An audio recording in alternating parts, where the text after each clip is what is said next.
자랑하는 것이 어리석다라고 하는 것을 너무도 잘 알고 있는 그런 사도 바울이지만은 또 자랑할 수밖에 없었던 그런 바울, 또 자랑을 할 것이 충분하지만은 그 자랑을 멈추고 오히려 자기의 고난과 실패와 약점을 자랑했습니다. 그런데 이러한 자랑마저도 고린도 교회를 미혹했던 거짓 교사들을 위해서 이들 때문에 내가 할 수 없이 하게 된 것이다라고 말합니다. 이제 사도 바울은 다시 이 고린도 교회를 방문하기로 이렇게 계획을 가집니다. 그런데 이 방문을 이번째 방문을 세 번째 죄송합니다. 세 번째 방문이라고 이렇게 밝히고 있습니다. 이제 우리 고린도 전서와 고린도 후서를 이렇게 오랜 기간 동안에 함께 살펴보았는데요. 거의 이제 마무리가 되어가고 있습니다. 그래서 고린도 전서와 후서를 마무리하면서 이제 사도 바울이 몇 번 방문을 하고 또 편지들을 여러 번 보냈는데 그것을 다시 한번 이제 정리하고 지나갔으면 좋겠습니다. 고린도 교회는 사도 바울이 AD 50년경에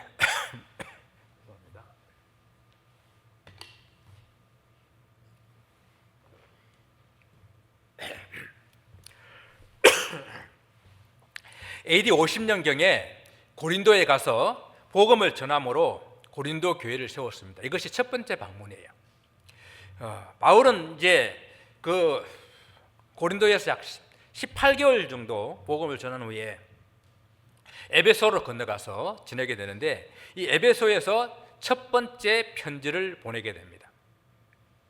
그 후에 고린도 교회에 여러 가지 분쟁이 있다는 말을 듣고 또 고린도에서 온 그 편지를 보고 거기다 많은 문제들에 대한 답변을 주기 위해서 두 번째 편지를 보내게 되는데 이것이 고린도 전서예요. 이 고린도 전서는 디모데 편에 통해서 보냈습니다. 그러나 그 교회의 문제는 쉽게 해결되지가 않았어요. 그래서 급하게 계획을 변경해가지고 바울이 고린도 교회를 방문하게 됩니다. 이것이 이제 두 번째 방문인데 이 방문이 근심의 방문이다 이렇게 이름을 가지고 있습니다. 그러나 이제 참 급하게 갔지만은 이 방문을 통해서 좋은 결과를 얻지 못했어요.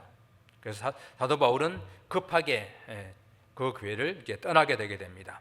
그 후 바울은 이 고린도 교회를 향해서 세 번째 편지를 쓰게 되는데 이 편지가 소위 눈물의 편지 혹은 엄중한 편지라고 하는 이 편지입니다. 고린도 교회 성도들이 그 죄악을 버리고 그리고 돌아오기를 눈물로 호소하는 그런 마음, 또 그들을 미혹하게 하고 죄에 빠져 있는 그 성도들을 엄중하게 책망하는 그러한 경고가 있기 때문에 이런 이름이 붙여졌습니다. 이 편지는 디도 편에 이렇게 보내게 되는데요. 디도 편에 편지를 보내놔놓고 그 답장이 오기를, 그 답변이 오기를 기다리는데 만나기로 했던 그 장소에서 디도를 만나지 못해서 사도 바울은 마게도냐로 건너가서 디도를 만납니다. 그런데 다행히도 디도가 좋은 소식을 가지고 왔어요. 그 눈물의 편지를 받고 고린도 교회가 회개하고 또 제전자들을 이렇게 권증하는 그런 일들을 행했다라고 하는 것이죠. 그런데 그것도 이제 잠시 안심할 수 있는 일들은 되었지만은 또 다시 고린도 교회로부터 좋지 못한 그런 소식을 듣게 됩니다. 그래서 고린도 교회를 향해서 네 번째 편지인 고린도 후서를 보내는 거예요. 이 고린도 후서도 디도를 통해서 보내게 되는데 이 디도를 통해서 이 편지를 보내고 이제 고린도 교회를 다시 방문할 것을 오늘 본문을 통해서 알리게 되는데 이 알리는 것이 이제 세 번째 방문이다라고 말하는 거예요. 그러니까 이런 일련의 과정 속에서 세 번 방문하고 편지를 네 번이나 보내고 하는 그런 일들이 있었다라고 하는 것이죠. 이제 이 고린도후서를 보내는 이 세 번째 방문한 이 자리에서 로마서를 집필하게 되는데 그래서 일반적으로 로마서를 고린도에서 이제 썼다라고 이렇게 이야기를 합니다. 자, 그러면은 사도 바울이 이렇게 여러 번 편지를 보내고 또 이렇게 여러 번 방문을 하게 되는 이유가 어디에 있습니까?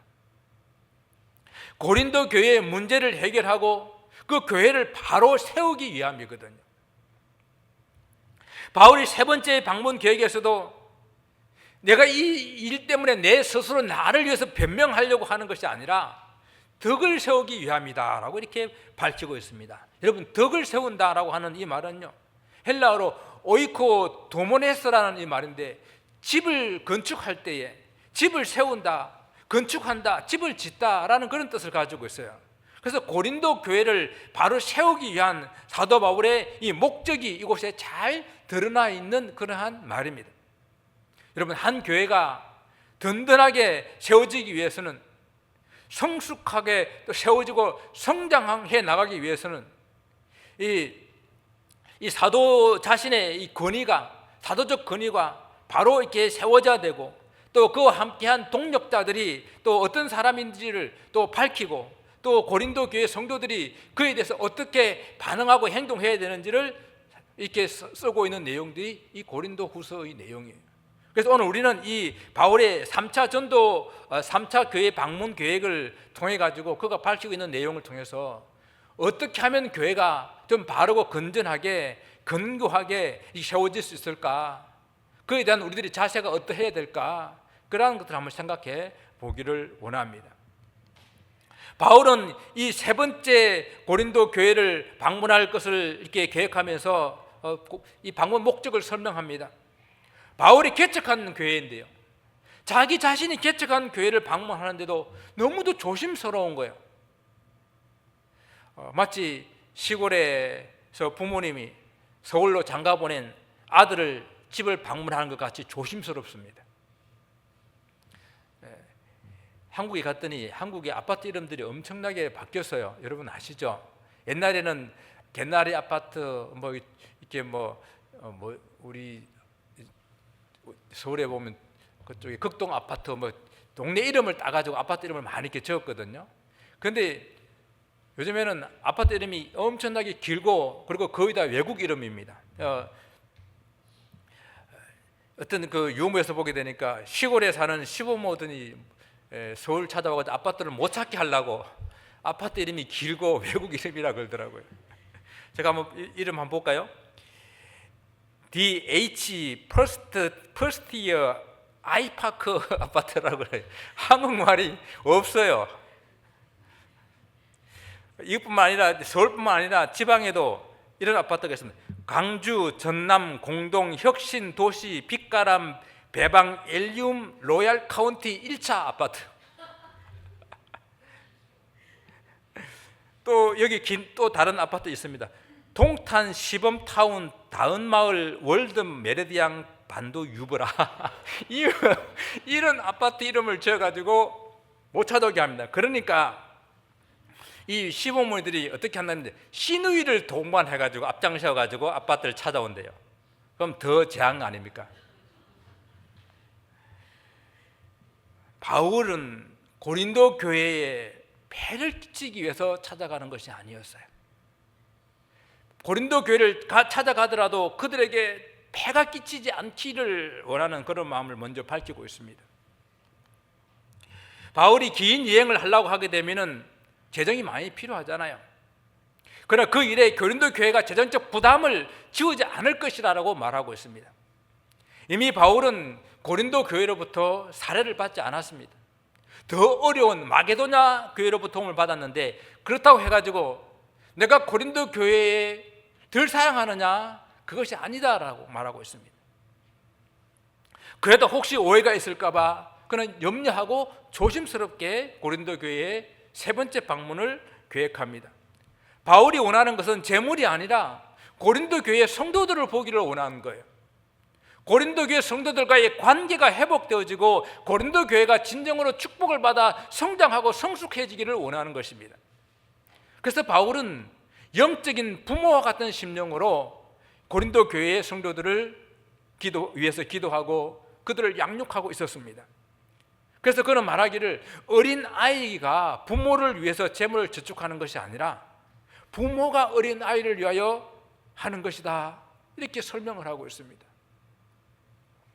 그래서 서울에 있는 아들네를 그 어려운 아파트 이름에도 불구하고 시부모님이 찾아갔어요.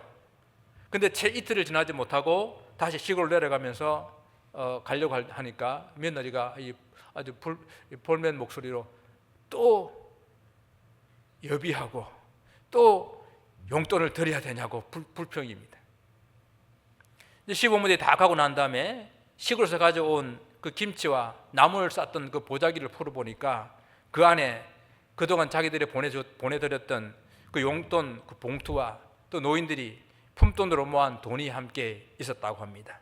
서울살이 힘들지 적재만 보태 써라. 바울이 고린도 교회로부터 원했던 것은 돈이 아니라는 거예요. 고린도 교인이 그 성도 자체였습니다. 영적 부모로서 자녀들에 대한 무한 책임을 가지고 그 성도들을 사랑하며 그 성도들을 하나님 앞에서 그 양육해서 정말 성장하는 그런 모습들을 보기를 원했던 것이에요. 그래서 사도 바울은 하나님 앞에서 그들의 열매를 올려드릴 때에 그가 전도하여 맺은 그 열매, 즉 성도들이 하나님 앞에서 올려드릴 그런 재물이다라고 이렇게 그런 표현을 했습니다. 그래서 바울은 데살로니가 전서 2장 19절에서 이렇게 말합니다. 우리의 소망이나 기쁨이나 자랑의 면류관이 무엇이냐? 그가 강림하실 때 우리 주 예수 앞에 너희가 아니냐? 사도 바울은 바로 그 소망과 기쁨과 자랑의 면류관이 그 성도들이라고 이렇게 자랑하고 있습니다. 바로 성도들이 바울의 면류관이었습니다. 빌립보서에서도 동일한 말을 합니다. 그러므로 나의 사랑하고 사모하는 형제들, 나의 기쁨의 면류관인 사랑하는 자들아, 나의 기쁨의 면류관인 사랑하는 자들아, 이 성도들 향하여 나의 기쁨의 면류관이라고 표현을 하고 있는 거예요. 거짓 교사들은 교회에 빌붙어서 그들의 재물을 갈취하고 있었지만은 바울은 고린도 교회 성도들 한 사람 한 사람에 대한 깊은 관심과 사랑을 가지고 그들이 하나님의 사람으로 바로 세워져 가도록, 바로 자라나가도록 그렇게 원하는 것이었습니다. 그런데 이 거짓 교사들은 자기들이 재물을 탐하는 사람들이니까 바울도 같은 사람이라고 생각을 하고 이렇게 오해를 한 것입니다. 16절 말씀을 보게 되니까요, 사도 바울이 참, 저는 이런 말 들으면 너무 안타까울 것 같아요. 하여간 어떤 이의 말이 내가 너에게 짐을 지우지 아니하였을지라도 교활한 자가 되어 너희를 속임수로 취하였다 한다. 얼마나 속상할까요? 정말 벌써목이면 뒤집어 보이기라 하는데 뒤집어 보여줄 수도 없고, 고린도 교회로부터 직접 돈을 받은 적이 없는 이 바울의 그 청렴함이 거짓 교사들에게는 가시가 되는 거예요. 가시가. 그래도 그들은 어떤 식으로든지 바울의 명성에 흠집을 내고자 모함을 하고 있습니다. 바울이 직접 돈 안 받은 거 알아. 하지만 교모하고 교활한 방법으로 재물을 취하여 갔다는 겁니다. 어떤 것이겠습니까? 예루살렘 교회를 위해서 지금 모금을 하고 있는데 이 많은 연보를 하고 있는데 그 구제 연보한 그것을 디도나 다른 사람들을 통해 가지고 자기가 이렇게 착지하고 또 성도들을 하여금 어떻게 하든지 더 많이 헌금을 하도록 자꾸만 이렇게 협박을 한다라는 이야기죠. 이들이 바라는 것은 어떻게 하든지 사도 바울의 신용을 떨어뜨려 가지고 이 연보하는 일이 중단되고 그리고 교회가 서로 분열되는 것, 이걸 원하는 것입니다. 정말 그럴까요? 사도 바울은 이미 앞에서 밝힌 바와 같이 재물의 마음이 있는 것이 아니었습니다. 성도 한 사람 한 사람 그 사람의 영혼에 깊은 관심을 가지고 있잖아요. 바울은 성도들의 영혼을 크게 기뻐하며 그들의 영적 성장을 위해서 자기의 모든 것을 다 허비한 사람이라고 말합니다. 바울이 천막 깁는 그 일을 하면서 자기의 생활을 할 뿐만 아니라 그것으로 성도들을 섬기는 일에 다 사용했다라고 말하고 있습니다. 또 그는 그렇게 하는 것을 크게 기뻐했습니다. 그러니까 바울은 물질뿐만 아니라 자기 자신까지 성도들을 위해서 다 허비하는 그런 삶을 살았습니다. 어느 성교관에 이게 문구에 써 있는 것과 같이 내가 달아 없을지언정 녹슬은 인생 되지 않겠다라고 했는데, 사도 바울은 그의 모든 삶을 다 허비하면서 성도들을 위해서 살았던 그런 삶입니다. 여기서 우리는 목회자의 마음이 바로 이렇게 돼야 된다 하는 것을 우리에게 교훈해 주고 있습니다. 이 말은 사람에게 관심을 가지고 사람의 영혼을 성숙시키고 성장하기 위해서 모든 것을 쏟아부어야 하며 헌신해야 된다는 것이죠. 자기의 재물뿐만 아니라 몸까지 허비하면서 성도 한 사람 한 사람의 영혼을 기뻐할 수 있어야 된다는 것입니다. 성도를 숫자로 보는 것이 아니라 교회를 이루고 있는 한 사람 한 사람의 귀한 영혼으로 바라보고 그들에 대한 관심과 사랑을 가지고 있어야 된다라고 말씀하고 있습니다. 오늘 바울의 이런 목자의 마음은 저를 비롯한 모든 목회자들에게 주는 그런 목회자의 자세, 목회자가 가져야 될 마음으로 귀한 교훈을 받습니다.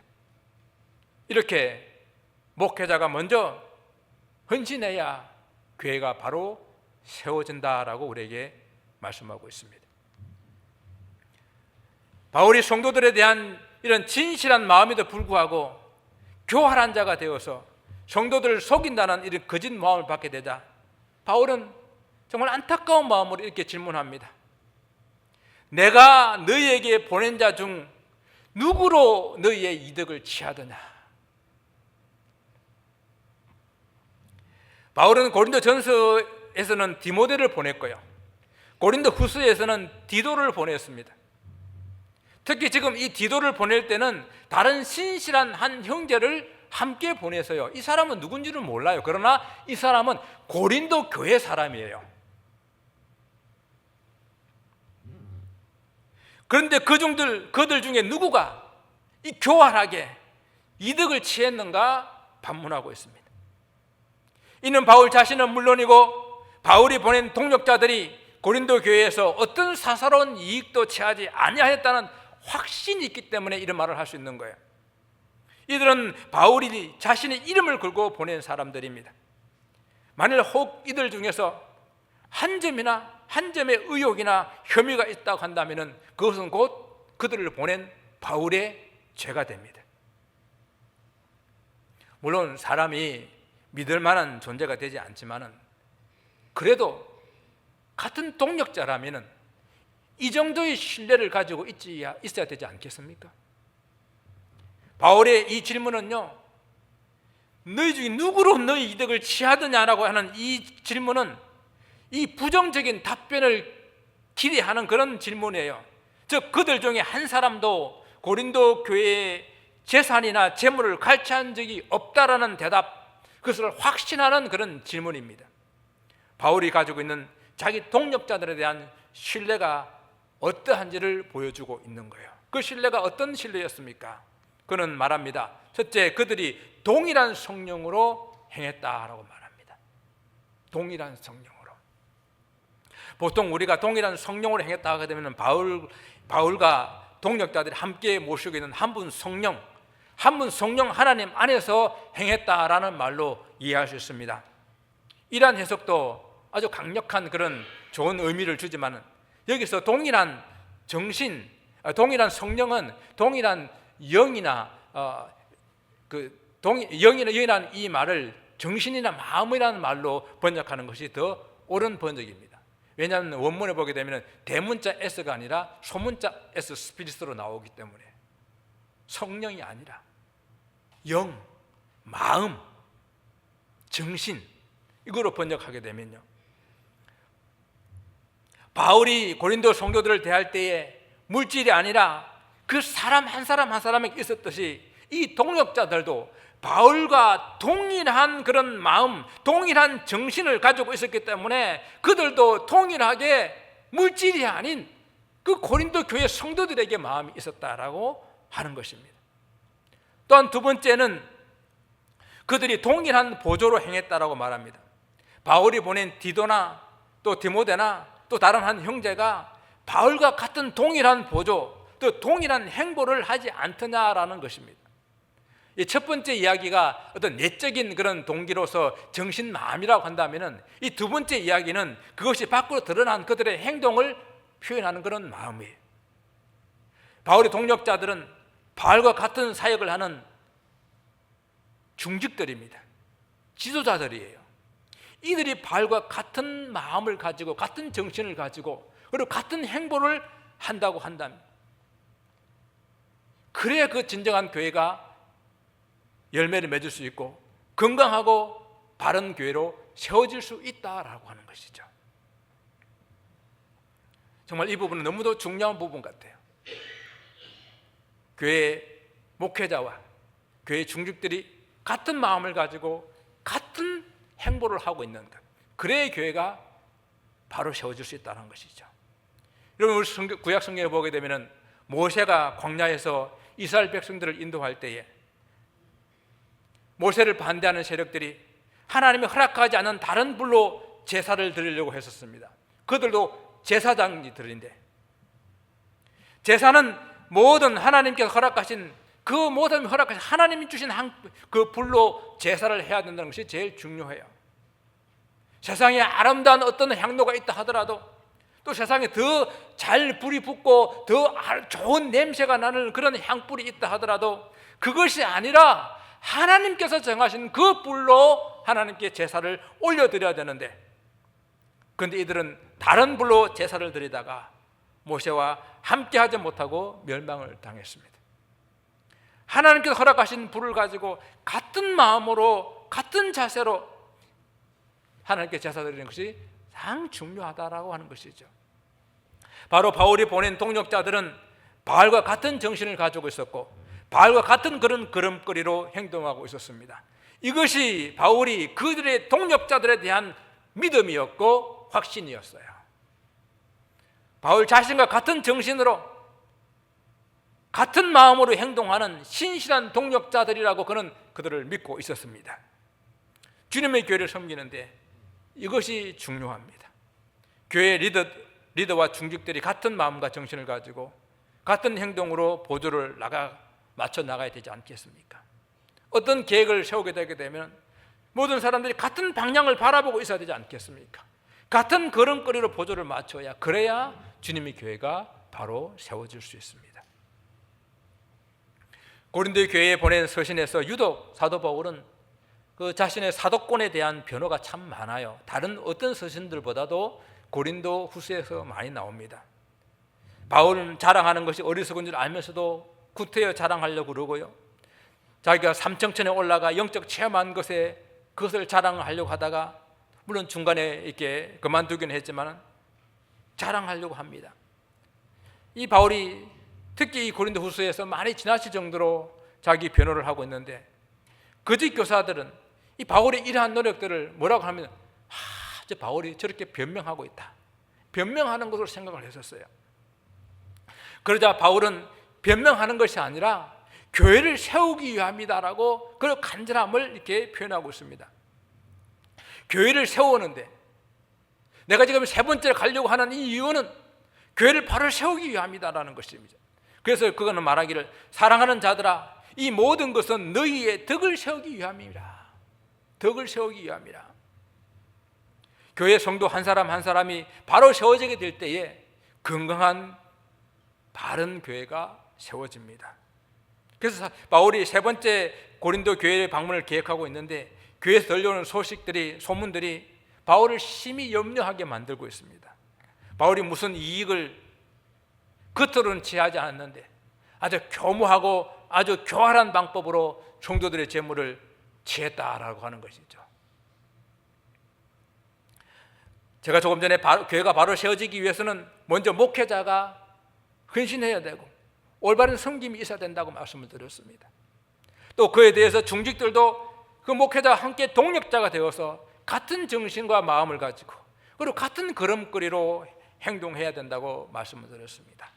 그런데 이것들 못지않게 중요한 것이 있어요. 성도들이 함께 반응을 해야 되는 거예요. 일부이든지 대다수이든지 거짓 교사들의 미혹에 넘어가서 교회를 불신하고 분열된다고 한다면 그 교회는 절대 건강한 모습으로 성장할 수가 없습니다. 교회가 물론 이 건물은 아니에요. 건물은 아니지만 교회를 건물에 비유할 수는 있습니다. 한 건물이 바로 서려고 하면은 기초가 튼튼해야 되잖아요. 또 교회의 기둥들이 튼튼해야 되잖아요. 또한 기둥뿐만 아니라 그 기둥 사이사이에 매여져 있는 벽들도 튼튼해야 돼요. 그래야 온전한 건물이 될 수가 있습니다. 저는 성도들 한 분 한 분을 교회를 이루는 벽돌에 비유하고 있습니다. 한 분 한 분이 든든하게 세워져야 교회가 든든하게 세워져 갈 수 있습니다. 여러분, 큰 댐이 무너지는데 그 무너지는 조그만 틈 하나로 무너지는 것 아니겠습니까? 바울이 이 세 번째 교회 방문을 계획하면서 심리 염려되는 것이 있었는데 그것이 뭡니까? 내가 갈 때에 너희를 나의 원하는 것과 같이 보지 못할까 두려워하노라. 이 말은 바울이 원하는 것은 성도들이 바울에 대해서 오해했던 그 오해를 풀고 또 잘못한 것을 회개하는 것인데, 바울이 세 번째 방문할 때까지 계속 그런 상태로 있다고 한다면은 이제는 엄한 조치를 취할 수밖에 없는데 그런 일이 일어날까 봐 두렵다라는 거예요. 두 번째 방문에서는 사도 바울이 한 발 물러서서 그냥 아프고 비통하지만은 그 교회를 떠나왔습니다. 그러나 이번에 세 번째는 교회를 바로 세우기 위해서는 단호한 엄중한 조치를 취할 수밖에 없다라고 경고하고 있거든요.